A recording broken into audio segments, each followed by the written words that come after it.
বন্ধুরা, এবছর তো তোমরা কম বেশি আখ খেয়েছো। আমিও কিন্তু আখ কিনেছিলাম, তো এই দুটো মাথা কিন্তু আমি রেখে দিয়েছিলাম লাগাবো বলে। তো আজকে কিন্তু ফাইনালি বুটিং করব। এই টপটা কিন্তু এখন ফাঁকা ছিল, আর কিছুই কিন্তু ছিল না, তো আমি কিন্তু এগুলো করলাম। আর দিচ্ছি একটু পরিমাণে খোল। খোল তো তোমরা সবাই চেনো। আর দিচ্ছি ইউকে কিন্তু খুবই কম। আর দিলাম পটাশ, এটা কিন্তু ঘাটতি পূরণ করে। আর দিলাম গোবর সার দিয়ে কিন্তু ভালোভাবে মিক্স করে নিচ্ছি।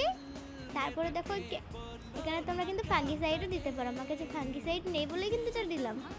তারপরে আখের যে অংশটা কাটাটা সেটাতে কিন্তু বসাই দিলাম, পরেরটাও কিন্তু একইভাবেই দিলাম। দেখো এই গর্তটার ভিতরে কিন্তু এটা খুব ভালোভাবে দিয়ে দিচ্ছি। চেপে চেপে দিচ্ছিলাম, না কিন্তু এটা উঠে যাওয়ার সম্ভাবনা ছিল। কারণ তারপর দেখো একইভাবেই কিন্তু আমি এটাকেও লাগিয়ে দিয়েছি। এবার দিতে হবে পানি। তারপরে দেখো